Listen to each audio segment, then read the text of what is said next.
नमस्कार मित्रांनो, आज आपण आहे ना गवताविषयीची थोडीशी माहिती घेऊया. आता याच्यामध्ये तुम्हाला गवत दिसना गेलं आहे. आता जवळजवळ पेरणी करून 1 महिना आणि वर 2-3 दिवस झालेला आहे. कुठं तर फक्त ती काटे करवेल तेवढं राहिलेलं आहे. याच्यामध्ये ना आपण स्ट्रॉंग आर्म वापरलेलं होतं. म्हणजे टोकन केल्या दुसऱ्या दिवशी आपण स्ट्रॉंग आर्म वापरलं होतं. आणि तुम्हाला सांगतो स्ट्रॉंग आर्मचा एवढा इफेक्ट आहे की बस. आता त्या साईडला शेवटी आहे ना थोडंसं एक फवाऱ्याचं कमी पडलं स्ट्रॉंग आर्म. मग आपण काय केलं, चला थोडं राहिलं आहे म्हणून आपण ते म्हणजे आणलंच नाही थोडक्यात. मग ते राहूनच गेलं आणि त्याचा इफेक्ट असा झाला, म्हणजे परिणाम बघा तुम्ही, की जिथंपर्यंत आपण फवारलेलं आहे तिथंपर्यंत हे आता मी तुम्हाला दाखवतो. आणि म्हणजे अजिबातच गवत वापलं नाही दुसरं नवीन. आणि जिथून आपण फवारणीच केली नाही तिथून पलीकडं मग गवतच गवत झालं. आता हे बघा इकडं, हे बघा. आता हे भरपूर गवत आहे, पण ह्याला आपण तणनाशक पण पाठीमागं फवारणी केली त्याच्यामुळे जरा कुचमलेलं आहे.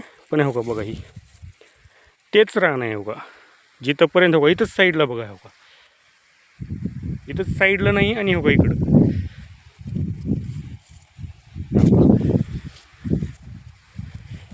एवढा फरक जाणवला बरं का स्ट्रॉंग आर्मचा. कारण खूपच म्हणजे इफेक्टिव्ह औषध आहे बरं का ते. मी पण याच्या अगोदर कधी फवारलं नव्हतं, आपण पहिल्यांदाच फवारणी केली त्याची. तर एवढा फरक आहे.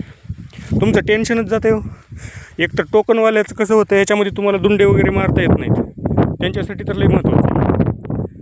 त्यानं गवत तुमचं वापरू देत नाही आणि जेव्हा 1 महिनाभर तर वापरत नाही म्हणून त्यांनी सांगितलं होतं. मग आता महिना तर होऊन गेला आहे, अजून काही पत्ता नाही. आणि झालं आता वरचेवर सोयाबीननं हे पूर्ण पॅक होते, त्याच्यामुळे त्याच्यावर ऊन वगैरे काही पडत नाही आणि आता नंतर गवत काही येत नाही.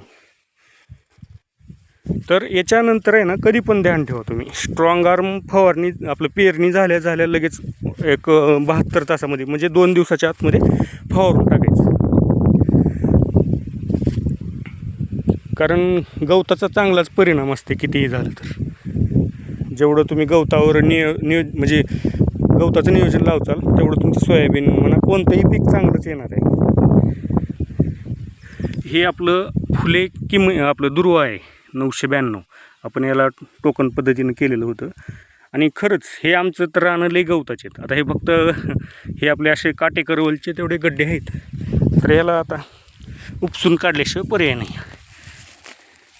हे लई कोडं आहे, हे जातच नाही सहसा.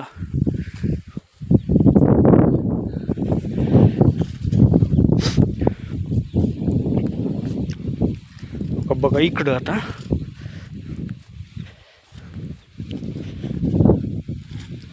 हो का इथंपर्यंत आपण केलेली आहे, म्हणजे फवारणी झालेली आहे इथंपर्यंत. आणि लगेच हो का इकडं आता मोबाईलमधून दिसत असेल गवत, कॅमेरा हो का बघा, हो का गवतच गवत. फक्त तणनाशक मारल्यामुळं ते आता बसलं आहे. म्हणजे आता तणनाशकाचा कितीही झालं तरी इफेक्ट नंतर होतेच ना सोयाबीनवर. थोडीशी वाढ कमी होते आणि 100% गवत मरत नाही असं पण होते. तर स्ट्रॉंग आर्म नक्की फवारत जावं पुढं बेजार होण्यापेक्षा. पेरणी झाल्या जे म्हणजे सगळ्यात चांगला उपाय बरं का.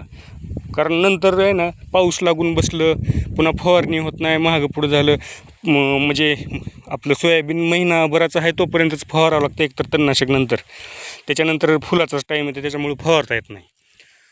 त्याच्यासाठी आपण स्ट्रॉंग आर्म मारलेलं बरं.